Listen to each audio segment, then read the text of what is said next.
तो हेलो नमस्कार दोस्तों, कैसे हैं आप लोग। उम्मीद है बहुत अच्छे होंगे।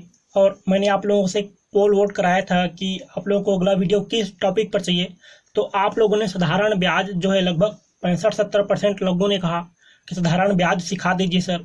तो मैं उसी आधार पर आज आप लोगों को साधारण ब्याज बताने जा रहा हूँ। तो साधारण ब्याज देखिए होता क्या है। साधारण ब्याज का सूत्र मैंने हिंदी और इंग्लिश दोनों में लिख दिया है। साधारण ब्याज का सूत्र होता है साधारण ब्याज बराबर मूलधन गुणा दर गुणा समय बटे 100। ये आप लोग जानते होंगे, अगर नहीं जानते हैं तो नोट कर लीजिए। उसको इंग्लिश में इस तरह से लिख सकते हैं। साधारण ब्याज हिंदी में कहेंगे, उसको इंग्लिश में बोलेंगे सिंपल इंटरेस्ट। सिंपल का मैंने एस कर लिया, इंटरेस्ट का आई कर लिया, SI अर्थात सिंपल इंटरेस्ट। हिंदी में बोलेंगे साधारण ब्याज, वो बराबर होता है मूलधन, इंग्लिश में बोलेंगे उसको प्रिंसिपल अमाउंट, तो उसका P कर लिया। दर है यहाँ पे, तो दर का इंग्लिश में रेट होता है तो उसको R कर लिया। समय अर्थात टाइम का T कर लिया और उसका बटे 100। तो इस तरह से ये हमारा साधारण ब्याज का सूत्र कंप्लीट होता है। अब देखिए साधारण ब्याज दरअसल में होता क्या है। तो इससे पहले आप लोगों को प्रतिशत का सवाल आता होगा, और नहीं आता है तो मैं आप लोगों को बता दूं। पहले एक साधारण ब्याज का सवाल ले लेते हैं। मान लीजिए आपने अपने मित्र से 1000 रुपये उधार लिया, ठीक है। 1000 रुपये क्या लिया, उधार लिया। तो ये आपका प्रिंसिपल अमाउंट हो गया P, या इसको हम मूलधन कहेंगे, ठीक है। तो ये हो गया आपका मूलधन 1000 रुपये प्रिंसिपल अमाउंट। आपने मान लेते हैं 10% वार्षिक ब्याज की दर पर आपने लिया, 10% वार्षिक। तो ब्याज की दर अर्थात रेट हो गया 10% वार्षिक। एक चीज का ध्यान रखेंगे कि आपने ब्याज जो है साधारण ब्याज जो लेते हैं वो वार्षिक लिए हैं, ठीक है। और समय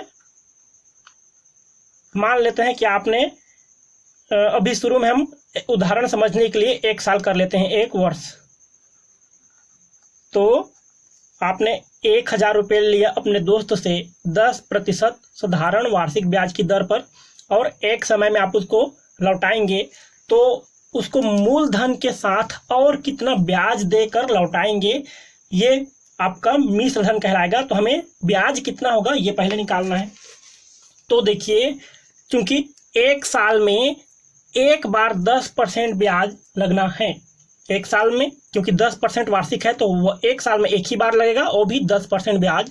तो इस आधार पे अगर ये 1000 जो मूलधन है तो इसका 10% ही ब्याज लगेगा। तो इस 1000 का अगर 10% कितना होता है ये निकाल दें तो उसका ब्याज हो जाएगा। तो देखिए 1000 का 10% कितना होगा, तो ये 1000 रुपये, ठीक है। अभी सूत्र पे मत जाइए, मैं आपको बाद में समझाऊंगा।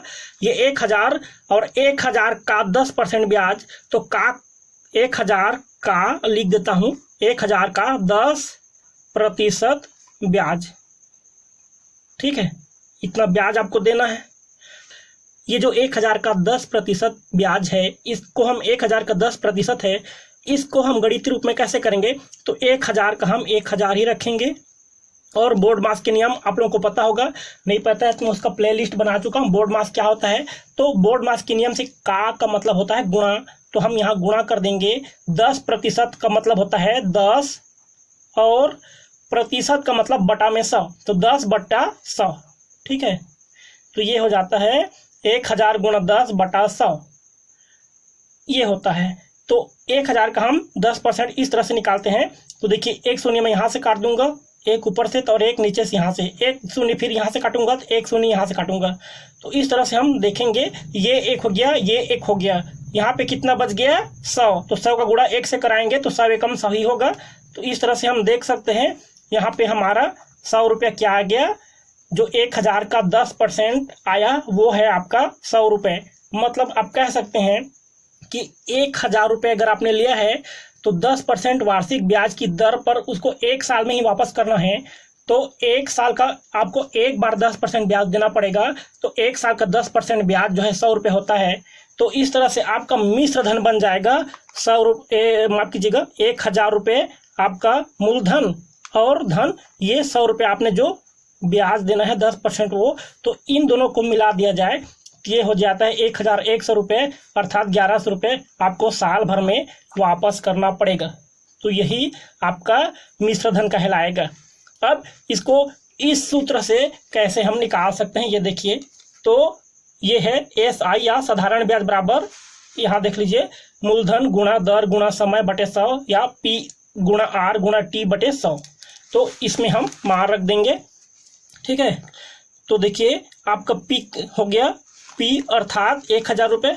यहाँ पे देख लीजिए P बराबर 1000 रुपये हमने लिया है। तो 1000 रुपये और गुणा कराना है उसमें, ठीक है।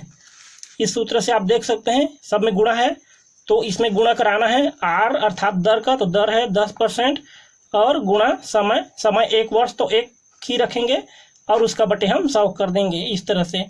तो अब इसको हल करेंगे तो देखिए क्या होगा, 1 शून्य यहाँ से काटा, 1 शून्य यहाँ से काटा, फिर 1 शून्य यहाँ से काटा और 1 शून्य यहाँ से काटा। तो देखिए यहाँ तो 1 हो गया, ये 1 हो गया, ये 1 हो गया, ये हर में 1 हो गया, उसका कोई मतलब नहीं है। यहाँ पे 100 हो गया और 100 का गुणा 1 1 से कराएंगे तो हमें 100 एकम 100 ही मिलेगा। तो इस तरह से आप देख सकते हैं यहाँ भी 100 रुपये हमें क्या निकालना है, ब्याज। ये साधारण ब्याज का सूत्र है, इसलिए सिर्फ ब्याज निकलेगा, इसमें पूरा धन कितना लौटाना है ये नहीं निकलेगा। तो 100 रुपये ब्याज निकल गया, तो हमने मूलधन उससे लिया था 1000 रुपये और इसमें ये जो 100 रुपये लौटाना है इसको अब जोड़ दीजिए। तो इस तरह से ये हो जाता है 1100 रुपये या 1100 रुपये, आप जो कहें, ठीक है। तो इस तरह से समझ सकते हैं आप कि 1000 रुपये का 10% ब्याज की दर से 1 वर्ष का ब्याज हो गया 100 रुपये।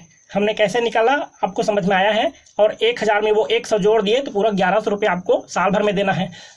अब यही देख लीजिए, अगर आपने ये 1000 रुपये 1 साल के लिए ना लेकर 2 साल के लिए लिए रहते तब क्या करते।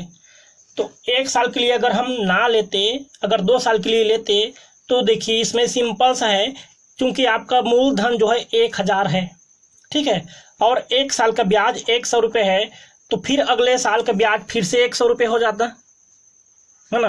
तो आपका ये 1 साल का पहला 100 रुपये, फिर दूसरे साल का फिर 100 रुपये, तो दोनों का मिला के आपका ब्याज हो जाता 200 रुपये, और ये वाला 1000 आपका क्या होता, मूलधन। तो इन दोनों को जोड़ देंगे तो आपका हो जाता है 1200 रुपये। 2 वर्ष में कुल वापस इतना करना पड़ेगा हमें, 1000 रुपये मूलधन के रूप में और 200 रुपये उसका ब्याज। तो इसको सिंपल है, देखिए साधारण ब्याज में होता यह है कि आपका जो मूलधन है उसी पर आपको बार बार प्रतिशत निकालना पड़ेगा। चक्रवृद्धि ब्याज में यह होता है कि ये मूलधन और पहले साल का ब्याज दोनों मिला के अगले साल अर्थात दूसरे साल के लिए मूलधन बन जाते हैं, लेकिन साधारण ब्याज में ब्याज नहीं जुड़ता, अगले साल के लिए मूलधन ही पर हमें ब्याज देना होता है। तो इस तरह से जितने साल का हो, अगर 1 साल में 100 रुपये आ गया तो 2 साल में, दूसरे साल में फिर से 100 रुपये, तीसरे साल में फिर से 100 रुपये, चौथे साल में फिर से 100 रुपये। तो इस तरह से आप बार बार ब्याज को जोड़कर उसमें जितने साल का आप निकालना है उतना आप कर सकते हैं। या सिंपल हमने यहाँ पे 1 रखा है, अगर यहाँ पे मैं 5 साल के लिए रहेगा तो यहाँ पे मैं 5 रख देता हूँ, ठीक है। अगर 5 साल के लिए रहेगा तो 5 रखना पड़ेगा, तो हम 100 में 5 का गुणा करा देंगे तो यहाँ पे हो जाएगा 500, जाहिर सी बात है 500 हो जाएगा। तो 500 रुपये फिर उस कंडीशन में आपका ब्याज बन जाएगा, है ना। तो उस कंडीशन में फिर 1000 रुपये में आपको 500 रुपये ब्याज देना है। तो इस तरह से वो हो जाता है 1500 रुपये आपका टोटल मिश्र धन। तो ये होता है साधारण ब्याज। तो उम्मीद है आप लोगों को ये सवाल इतना आसान तरीके से समझाया हूँ, बच्चों की तरह समझाया हूँ। अगर पसंद आया तो प्लीज़ वीडियो को लाइक और चैनल को सब्सक्राइब करिए।